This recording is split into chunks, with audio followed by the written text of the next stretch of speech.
Sí, entonces esta presentación la he dividido en la explicación de la aniquilación, positrones y electrones, la temperatura de los neutrinos y la nucleosíntesis primordial. Recuerden que habíamos mencionado las, las diferentes especies que componen este universo temprano. Habíamos dicho que eran neutrinos, antineutrinos y sus respectivas familias de neutrinos y antineutrinos.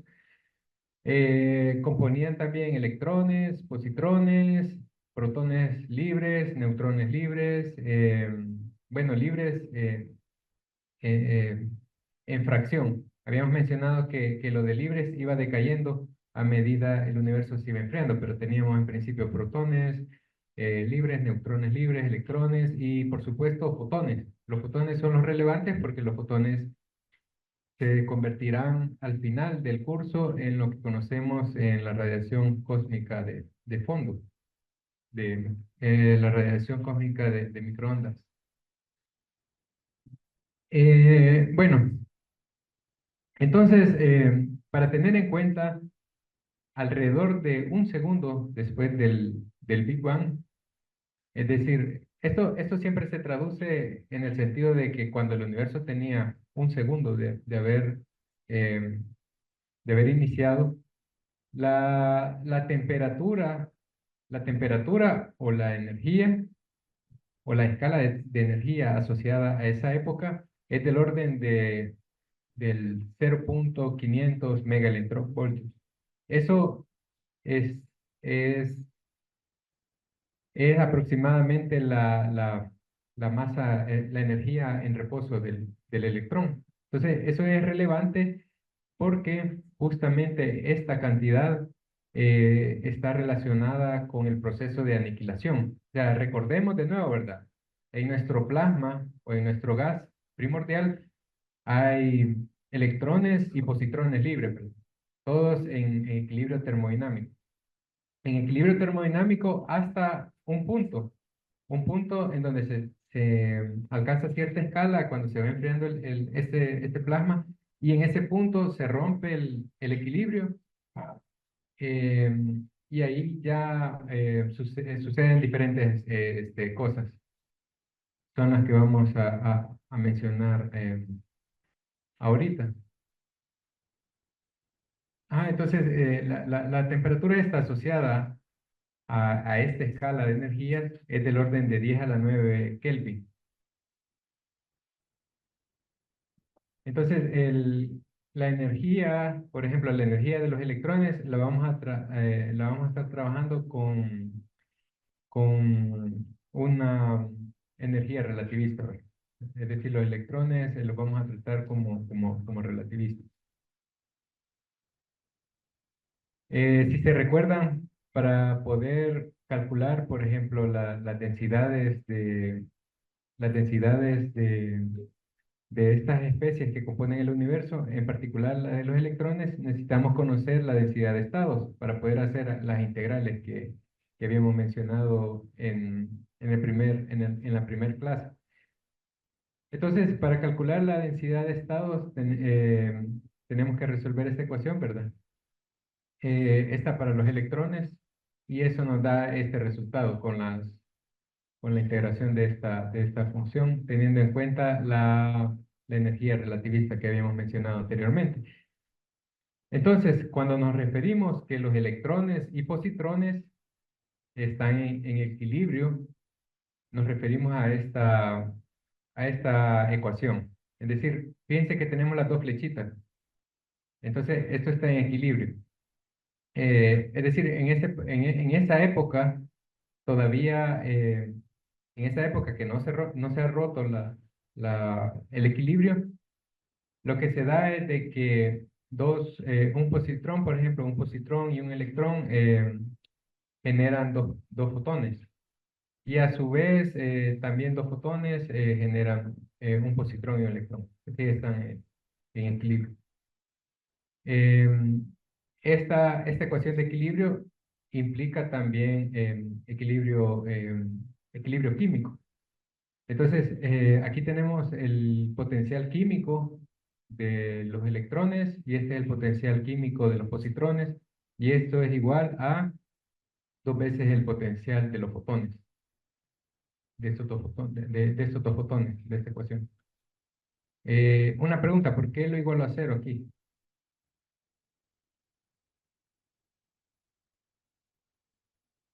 ¿Por qué lo igualo a cero? Ese es el potencial químico de los fotones.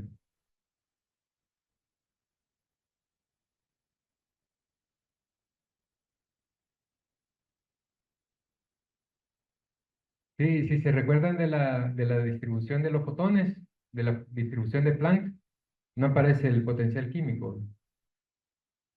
Y eso es porque a los fotones se les asocia un potencial químico igual a cero.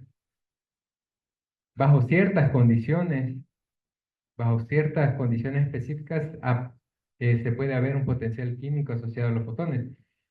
Pero esas condiciones específicas tienen que ver con condensados de Bose.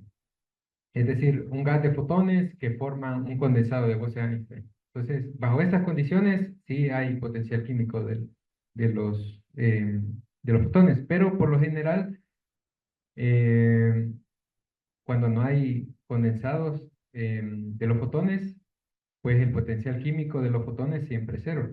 Entonces, por eso es cero y por eso no aparece en la distribución de Planck. Vayan a ver la distribución de Planck, se dan cuenta que solo aparece la parte de la energía. Bueno, entonces con las relaciones, bueno, de este paso me salto la cuestión esta de calcular las densidades de energía, porque básicamente se tendrían que ir a lo que vimos en la primera clase, tomar la ecuación general que tenemos para calcular las densidades de partículas para los positrones y los electrones y necesitan la densidad de estados. Entonces lo ponen, calculan las densidades numéricas de los electrones y los fotones, por ejemplo, bueno, y también de los positrones, y hacen el cociente. Por ejemplo, acá la densidad numérica de los electrones entre los fotones, hacen el cociente eh, y les queda esta ecuación. Entonces, esta ecuación se- no se integra desde cero, se integra desde este parámetro, que este parámetro es justamente la temperatura asociada a la escala a la escala esta que vimos al principio, esta escala. Entonces, desde ese punto hasta infinito se hacen las integrales. Entonces, desde esta escala de temperatura asociada a la energía en reposo del electrón hasta infinito. Y bueno, esta integral que viene de las expresiones que vimos en la en la primera clase, nos da la razón de la densidad numérica entre los electrones y los fotones. Esta misma ecuación se puede calcular, pero para los positrones entre los fotones. Vale, entonces, eventualmente, eventualmente en un proceso recuerden que estamos en este plasma que se va expandiendo. Entonces, se va enfriando este plasma y eventualmente los positrones y los positrones se terminan aniquilando. Y eventualmente el equilibrio se rompe y por eso no aparece la flechita de doble sentido. Solo hay para un sentido. Es decir, de que esto crea solo fotones. Justamente esos fotones son los que van a componer el fondo cósmico de microondas en gran parte. Esta ecuación le falta algo acá, porque fíjense que estamos diciendo que todos los positrones y electrones se van a aniquilar y nos van a generar fotones. Pero ya voy a comentar algo, ¿verdad? Porque en principio no se tendrían que aniquilar todos los electrones, porque necesitamos los electrones para que compongan los átomos ligeros. Necesitamos los electrones para estos átomos. No se pueden aniquilar en esta, en esta ecuación que aparece acá. Bueno, ¿sí? Eh, esa. Eh, no, estamos partiendo de esta relación de equilibrio. Ajá, positrones y electrones están en equilibrio con dos fotones. Es como una relación de dos cuerpos. Entonces decimos que esto es en equilibrio y luego se alcanza una escala en donde el equilibrio se pierde y simplemente lo que quitamos es la flechita de la dirección. Entonces se pierde el equilibrio y lo que se tiene es solo una dirección en donde solamente hay fotones. Entonces, algo bien importante que tienen que tener en cuenta es que el universo, se requiere que el universo sea neutro. Se requiere que el universo sea neutro. ¿Por qué? Porque los átomos en la naturaleza, los átomos en la naturaleza son neutros. Si no son neutros es porque hay procesos astrofísicos relacionados a que no son neutros. Pero en principio, a este punto los átomos que se van a generar tienen que ser neutros. Entonces, aquí hay como una ecuación de conservación de las densidades. Por acá está la razón de estas densidades, es decir, la densidad de los electrones menos la densidad de los positrones entre los fotones. Eso tiene que ser igual al lado derecho, que esto nos dice esencialmente la densidad de los protones. ¿Se recuerdan? Esto lo vimos el día de ayer, donde mencionamos la creación o al menos la producción de los protones que íbamos a tener en estas escalas de temperatura. Entonces, esencialmente esta ecuación nos dice las densidades, o las cantidades de electrones que nos van a quedar tienen que ser igual a a las cantidades de protones. Y eso simplemente es porque queremos un universo neutro a este punto. Y bueno, eh, tanto las densidades de los electrones como positrones decrecen proporcional a esta cantidad. Entonces, ambas densidades van decayendo a medida la temperatura decae en un proceso de interacción electrón-positrón. Entonces, justamente este proceso se va dando hasta que se alcanza esta escala de temperatura. Esta escala de temperatura de 3 por 10 a la 8 Kelvin. Entonces, esto quiere decir de que se está haciendo, este es el proceso de aniquilación electrón-positrón hasta que se alcanza esta escala de temperatura.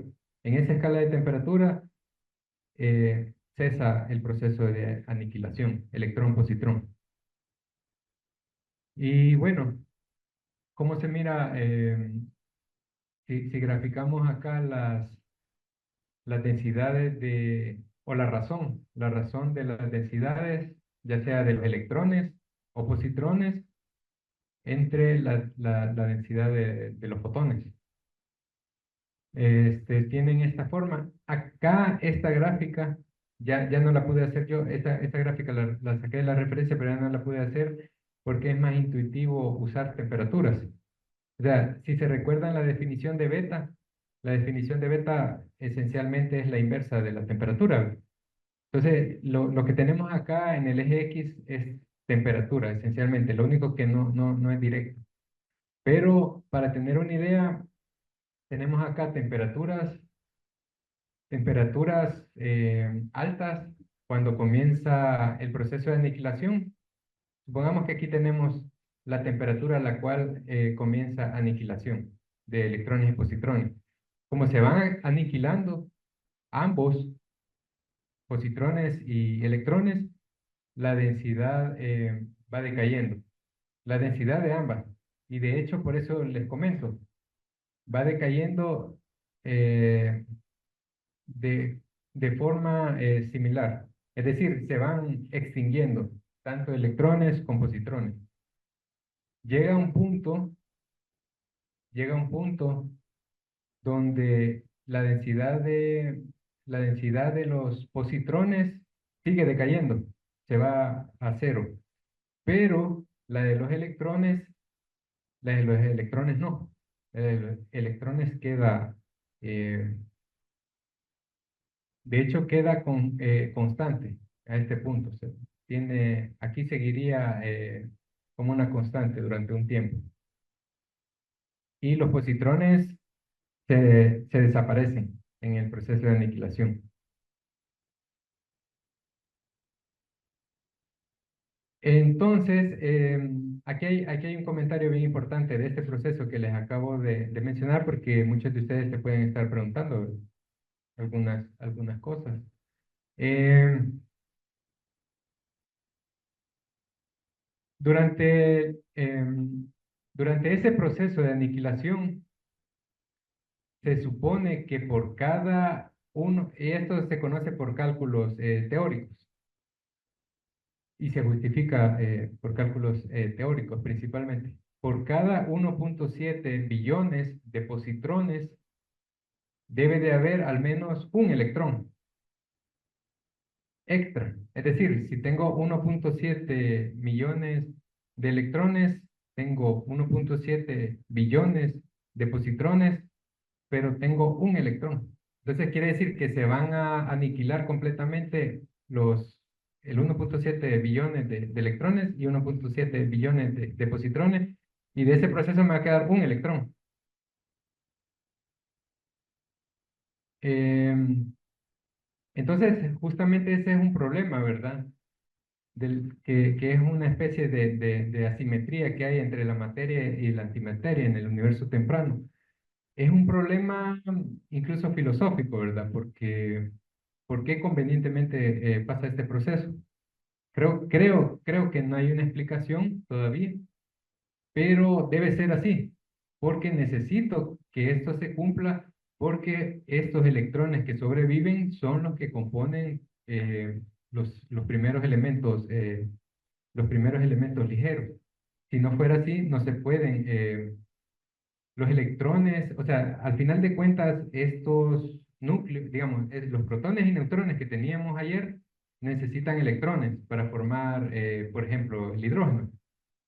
Si no tengo disponibilidad de electrones, no se van a formar nunca. Entonces, necesariamente necesito que del proceso de aniquilación nos quede un remanente de electrones. Entonces, teóricamente se justifica que eh, dadas las observaciones que se tienen de las concentraciones de elementos, debe de haber quedado este remanente. De momento es un problema, creo que es un problema abierto para tratar de explicar esto. Es incluso hasta filosófico, ¿verdad? Un problema de asimetría. Es decir, muchas veces se preguntan por qué no fue al revés. Es decir, por qué no fue al revés y quedó positrones en vez de electrones.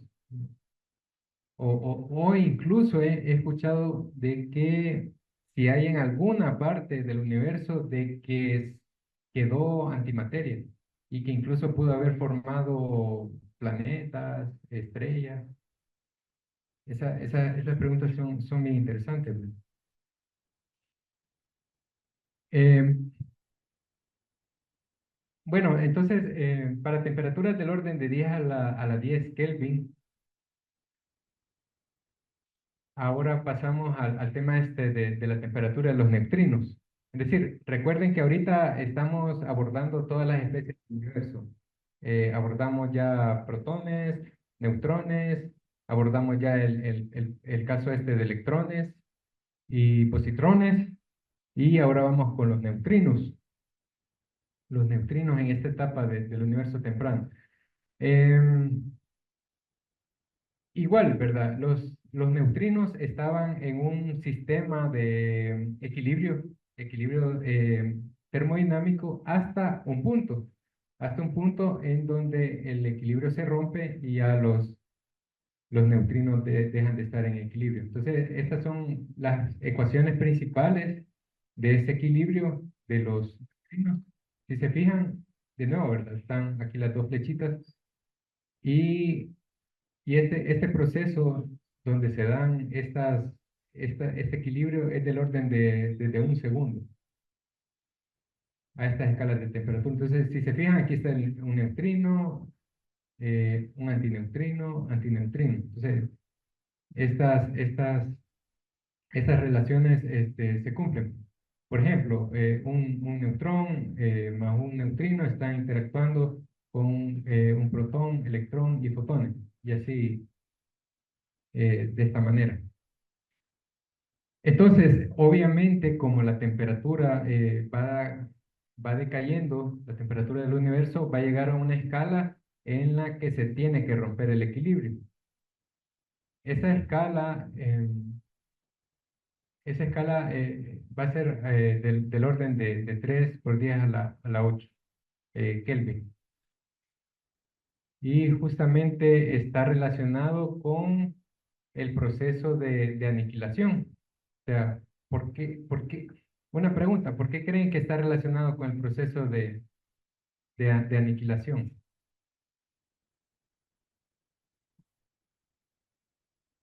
¿Por qué creen, viendo este equilibrio termodinámico que está aquí?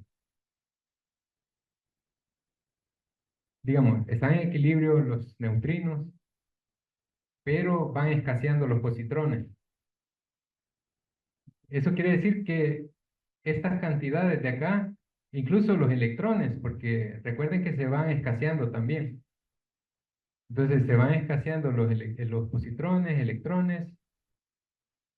Entonces, eso quiere decir que no se puede sostener este equilibrio. ¿Por qué? Porque para que sea equilibrio tienen que haber cantidades, ¿verdad? Cantidades iguales en izquierda y derecha, pero los neutrinos no se están aniquilando. O sea, los neutrinos se conservan, entonces, pero se están desapareciendo positrones y electrones. Entonces, llega un punto que ya es insostenible ese equilibrio y es ese punto en donde los neutrinos simplemente ya no están en este equilibrio termodinámico. Entonces, justamente ese proceso se puede abordar por el uso de las ecuaciones de la entropía.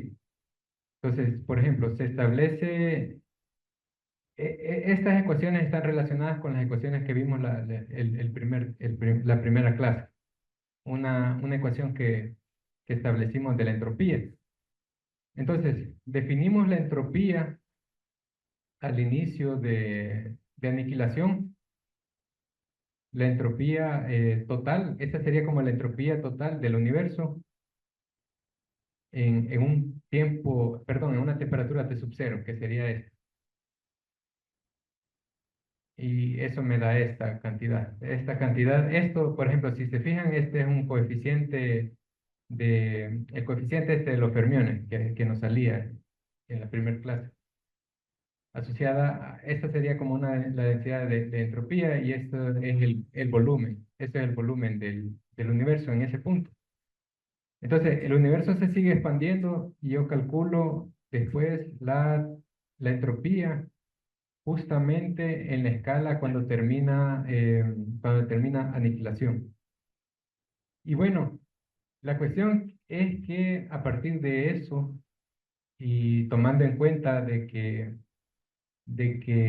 es una expansión adiabática, como lo mencionamos el día de ayer, se puede encontrar la temperatura, justamente la temperatura al final de este proceso de aniquilación. Fíjense que hasta este punto que está en equilibrio, la temperatura de los fotones se puede considerar que era igual que la temperatura de los neutrinos, porque ambas estaban acopladas y ambas se consideran dentro de un gas relativista y se pueden considerar ambas como simplemente radiación. Entonces, comparten la temperatura, pero con esta ecuación puedo calcular la temperatura justo al momento de que termina aniquilación. Entonces, esa temperatura, cuando termina aniquilación, para los neutrinos sería la temperatura con la que quedaría el gas de neutrinos después de que se rompe el equilibrio. Y justamente es esta.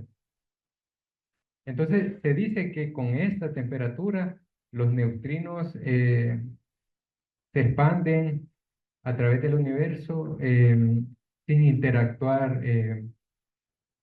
con casi nada o interactuando poco. O sea, sería algo así como los fotones del CMB. Y esta es su ecuación. Esta ecuación esta es para calcular la temperatura de los neutrinos en el punto que termina aniquilación. Entonces sería la temperatura de los neutrinos y esta sería la temperatura en ese punto que tenía el universo. Entonces, bueno, básicamente después de aniquilación, eh, por un lado, la relación entre la temperatura de los neutrinos y los fotones se establece esta ecuación. Dos. Entonces, con esta ecuación pueden calcular la temperatura de los neutrinos a cualquier tiempo. Entonces, es proporcional a este coeficiente con la temperatura de los fotones. Entonces, al día de hoy, nosotros podemos acceder en principio a un fondo cósmico de neutrinos. O sea, eso sería como el fondo cósmico de microondas, pero para neutrinos. ¿Y quiénes serían esos neutrinos? Serían justamente los neutrinos que se desacoplaron en este plasma cuando se perdió el equilibrio y viajaron libremente por el universo. Entonces, en principio nos están llegando todo el tiempo. Esos neutrinos nos están pasando todo el tiempo y que yo sepa no se han detectado. Entonces, este es un fondo y al cual nosotros, como tenemos esta relación y conocemos la temperatura del fondo cósmico de microondas, podemos calcular la temperatura que tendrían estos neutrinos que nos están llegando. Y entonces esa temperatura es de 1.945 Kelvin. Entonces, o- obviamente nos surge la pregunta, ¿verdad? Si podemos utilizar la información de este fondo cósmico de neutrinos para testear el modelo estándar cosmológico. Y la respuesta es claro que sí. La cuestión es que todavía no se ha logrado medir este fondo cósmico de neutrinos. Y lo difícil es que los neutrinos interactúan muy poco con la materia y son muy difíciles de detectar. Entonces, esto está relacionado con lo que se habló de neutrinos el día de antier, ¿verdad? Bueno, entonces eso era respecto al proceso de aniquilación.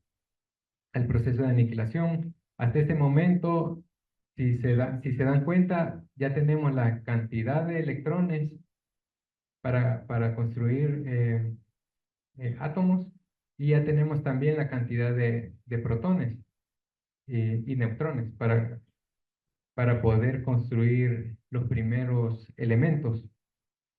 Obviamente el hidrógeno fue el primero en formarse alrededor de los 3 a 4 minutos. Fíjense que ya dimos el salto del orden de segundos, ¿verdad? Donde estaban todas estas partículas libres en equilibrio, se han ido perdiendo el equilibrio entre estas especies y ya pasamos al orden de 3 a 4 minutos después del Big Bang. O, o lo pueden ver simplemente como que el universo ya tenía 3 o 4 minutos. Entonces, justamente el universo tenía una temperatura aproximadamente de 10 a la 9 Kelvin. Bueno, este plasma que todavía queda, tiene el orden de esa temperatura. Entonces, lo primero que se forma, obviamente, son los átomos más simples de la naturaleza. Entonces, o los elementos más simples de la naturaleza. Y entonces ahí entra el deuterio. Entonces, el deuterium es un proceso bastante fácil de explicar, simplemente por conservación de dos cuerpos que colisionan, ¿verdad? Y bueno, antes de explicar ese proceso de deuterium, a esa etapa del universo, si se recuerdan con la clase de ayer, hasta ese punto nosotros teníamos un 12% de neutrones respecto a los protones. O sea, había más cantidad de protones que neutrones, ¿verdad? Sí. El 88% de protones y el 12% de neutrones. Estos porcentajes son porcentajes de protones y neutrones libres que todavía podían estar en un en un equilibrio. Entonces, alrededor de los 3 minutos, la temperatura cae al orden de 10 a la 9 Kelvin y, y en ese punto los protones y neutrones están en equilibrio. Fíjense que ahora estamos de nuevo en el equilibrio termodinámico, pero con otras especies. Están protones y neutrones libres con deuterios y fotones. Entonces, está este equilibrio termodinámico. Entonces, o lo pueden ver también como un protón y un neutrón forman un elemento de deuterio. Ajá, entonces, eh, y también el proceso fotones. Entonces, pero esto se da a la inversa también en este tiempo. Eso, de nuevo, implica en términos del equilibrio químico, con el potencial químico de los protones, el potencial químico de los neutrones, la suma de ellos me tiene que dar el potencial químico del deuterio. Recordando que el potencial químico de los fotones es cero, por eso no aparece. ¿Sí? ¿De acuerdo a eso? Sí. Sí. Antes,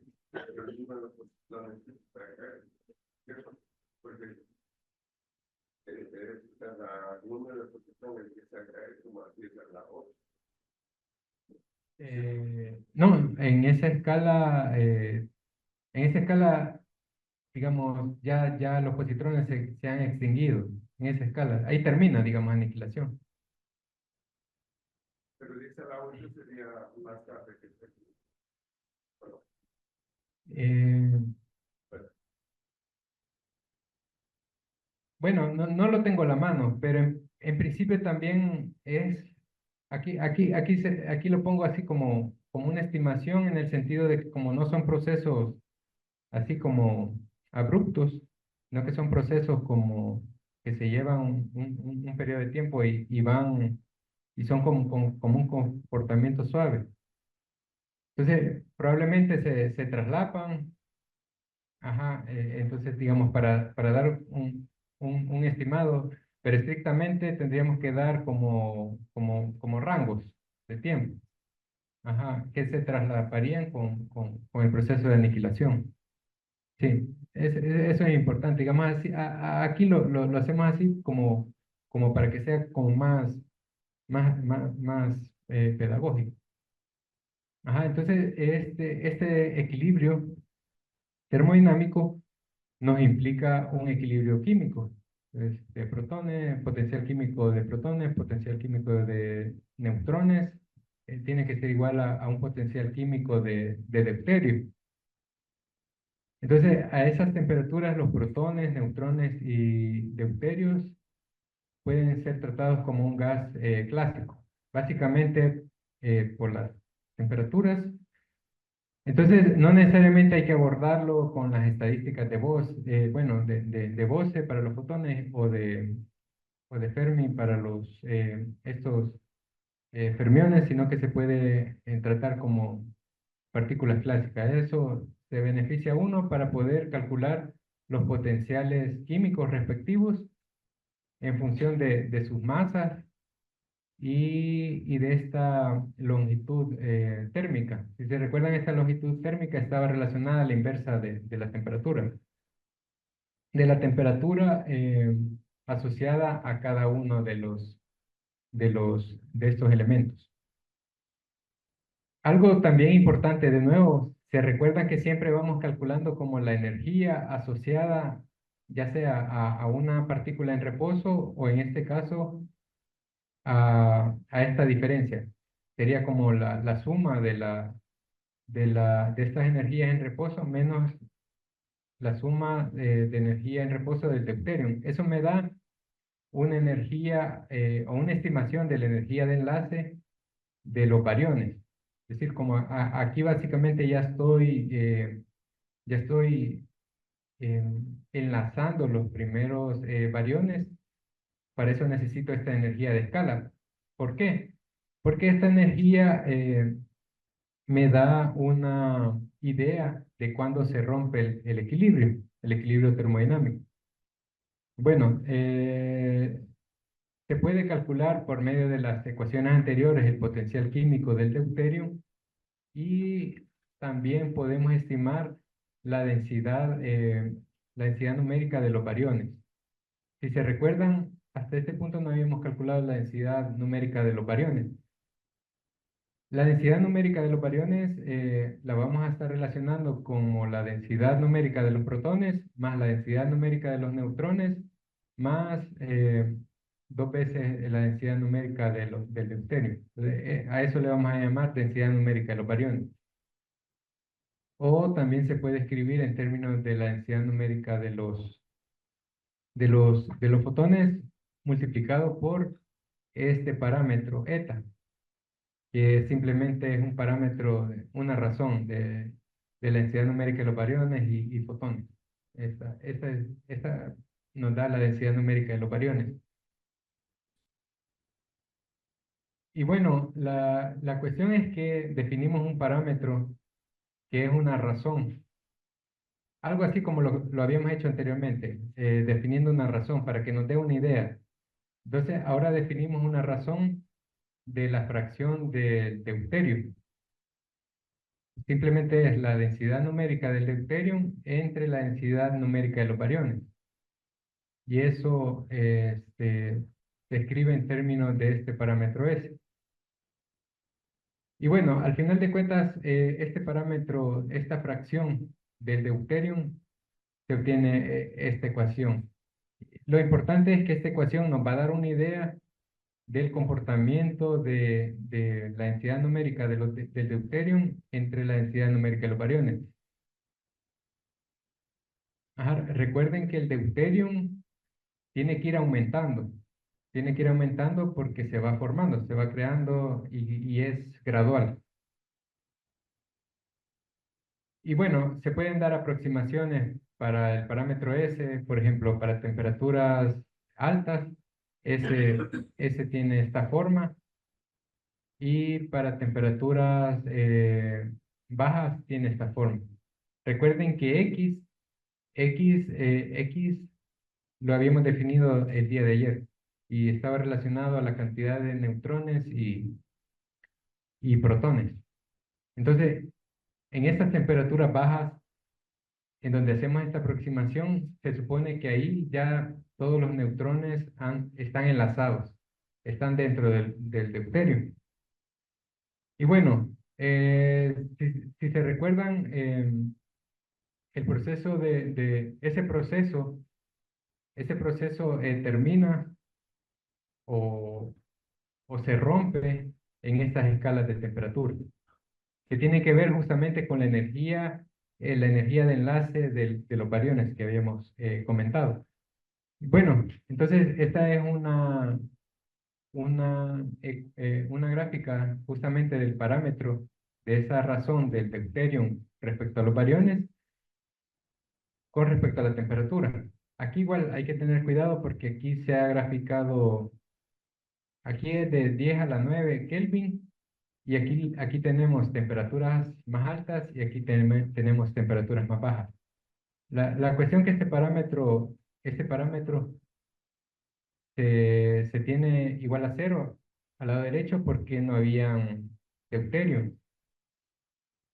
Entonces después hay un proceso en donde el universo se va enfriando y hay una creación del deuterio.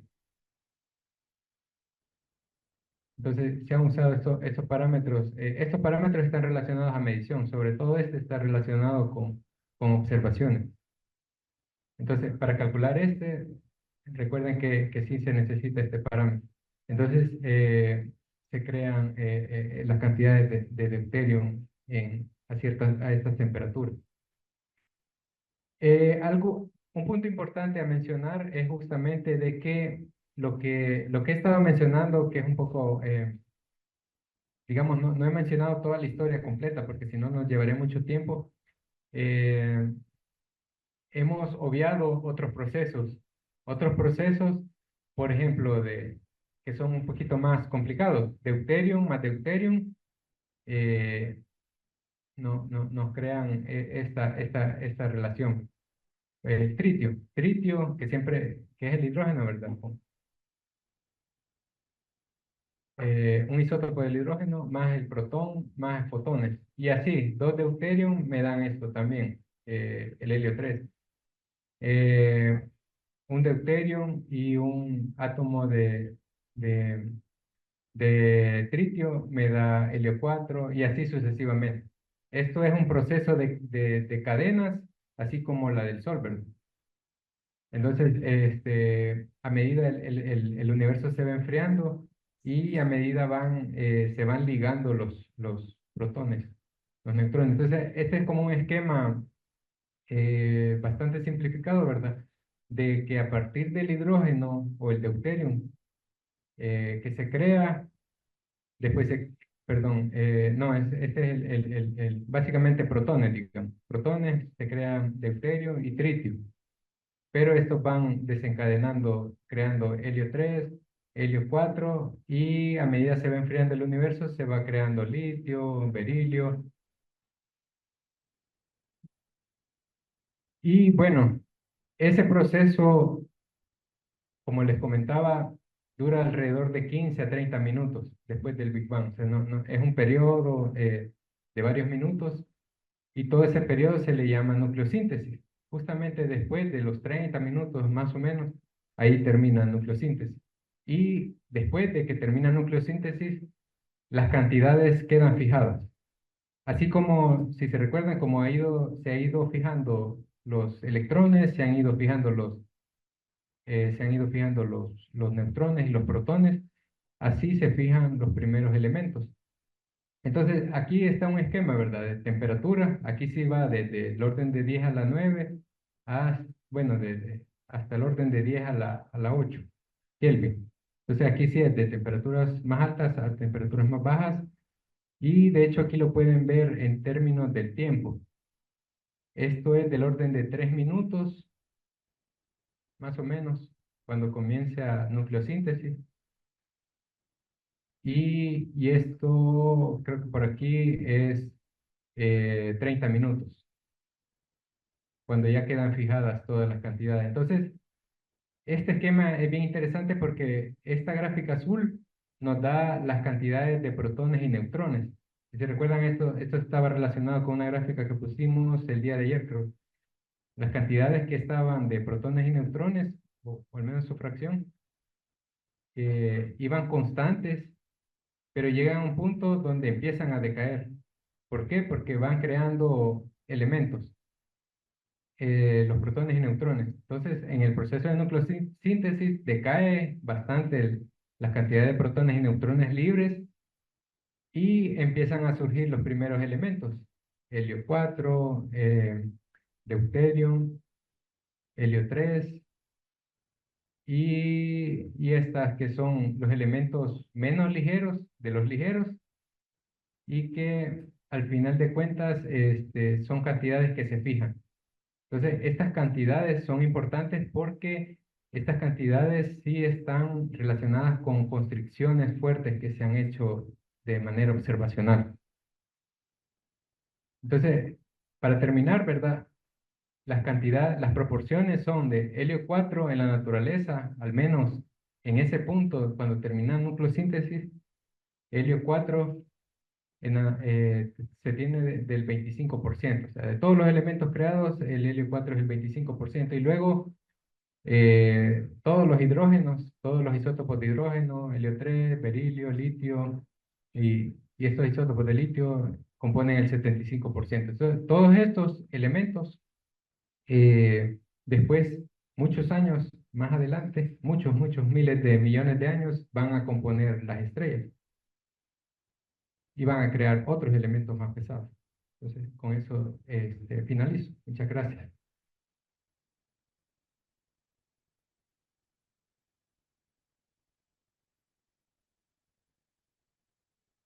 No sé si alguien tiene alguna pregunta ahorita.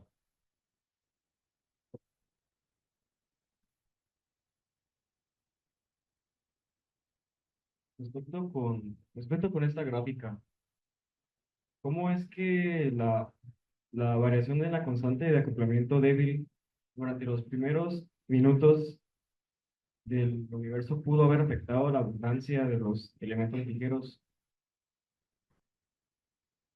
Eh, no, bueno,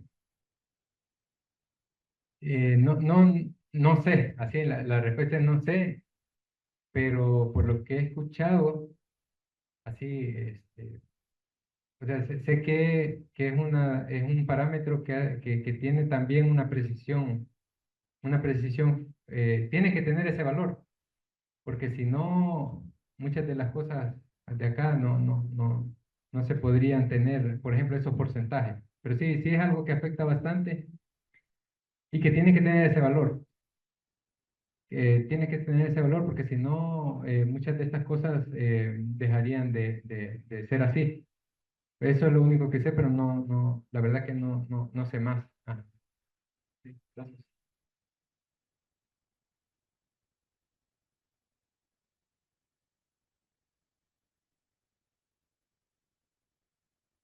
Yo tenía dos preguntas. Una era si hay propuestas para de por qué fue que se rompió la simetría protón y positrón. Y la otra es, por ejemplo, se mencionaba que entre 1,7 billones quedaba un electrón y eso nos genera cierta abundancia de esos elementos.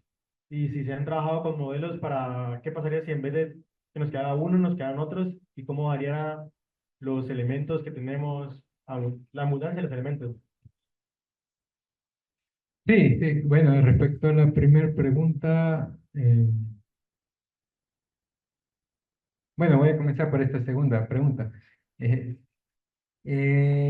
Piense que nucleosíntesis en particular, la verdad que como está bien restringido por las observaciones, no se suelen usar más modelos más que el de física de partículas, ¿no? O la física atómica, física nuclear, porque sería como hacer ejercicios, como un poco para explorar, pero digamos que no se hace mucho porque pega muy bien con las observaciones. Nucleosíntesis está bien restringido. Lo que sí está un poco en debate y no sé si se ha resuelto son los porcentajes de litio 7.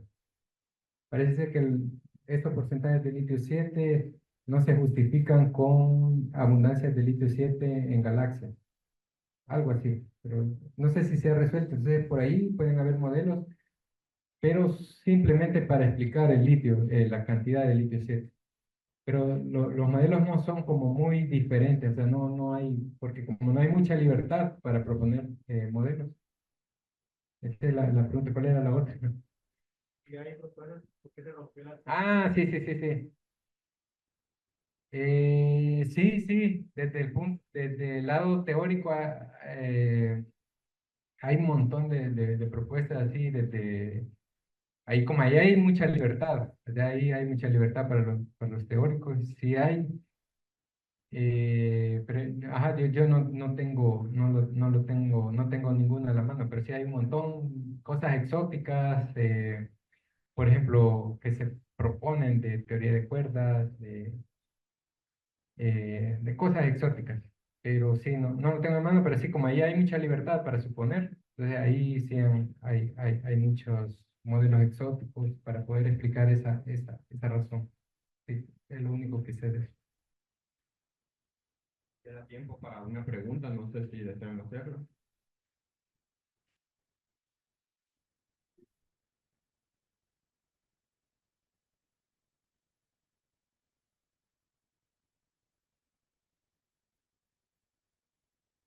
Mi pregunta es, con todo esto, supuestamente se puede explicar o tomar como parte de prueba de que sí existió el Big Bang, pero en sí, ¿cómo sería todo esto de los decaimientos y de la generación de elementos?